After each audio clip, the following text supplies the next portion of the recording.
"Hello, children," said Duke Richard II, unsheathing his sword and waving it jauntily at the poor rag-dressed kids. "It is I, the Duke of Normandy, brother to your Queen Emma. I am on a mission from the king to save—" "Papa says we're all going to die today," shouted one of the children, a girl from her voice. "What does your father know?" Richard spat. "He's just come from the Royal Standard Tavern," said the boy. "Your own knights have retreated there to whore and drink. They've given up the battle." "Well, it was only one night," said the girl, "but only because most of the others have already abandoned the field." "Or are decorating it with their innards," said the boy. He cackled madly, his face like a half-sliced gourd. He had probably been brought to the front to scavenge arrows and driven mad by the scene. Better just to address the girl, Richard thought. She looked as if she might still be sane. "The tavern, you say? Is it there?" Richard pointed. "Yes, right up Shite Hill and down the other side," said the girl. "Shite Hill," Richard said to himself.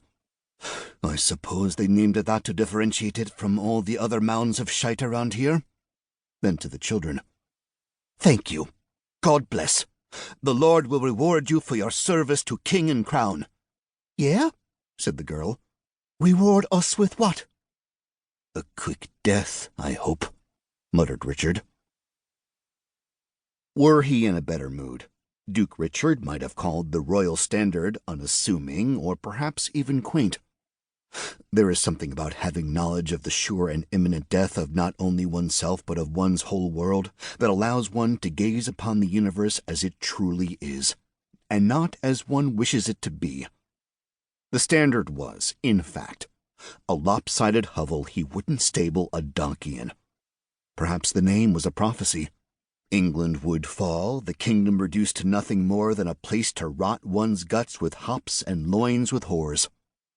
With some regret, Richard noted that the walls and thatched roof were so filthy that, even were he to take a torch to it, the dirt would extinguish the flame before it did any damage.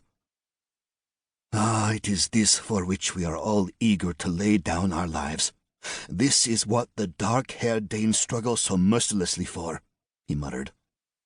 He should simply offer to parley with Canute himself, invite the Danish warlord over to the Royal Standard for the drink, and let the fleas and vermin do an assassin's work.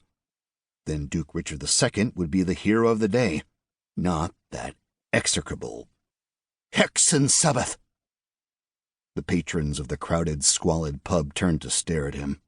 There was no steward to speak of, or even proper chairs, just ragged, bleary-eyed people, some with still open wounds, hunched on barrels and loose bales of hay with planks for tabletops.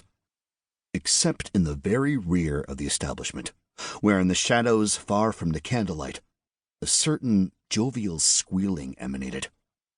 "You, Sabbath!" Richard said as he strode across the tiny, crowded room. "You're needed at the battlefront, now!" Sabbath didn't even care to look up from the bosom his face was pressed against.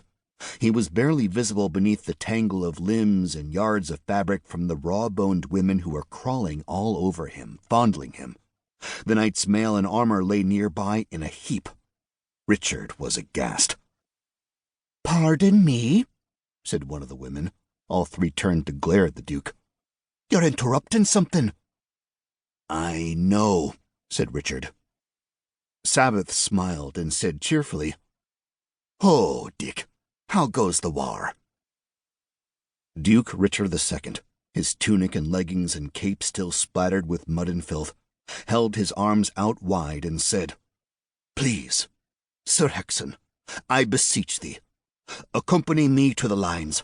You could turn the tide of the battle." This was not a moment for sarcasm or japery, Richard knew that much. For all the travail it had meant, his mission was crucial, sacred. "As you wear the most holy cross round your neck, come and repel the pagan horde from our motherland, in the name of the King and Christ." Sabbath touched the rounded cross hanging over his tunic. "I suppose I could win the war for you, or I could stay here and catch up on my consumption on fornication."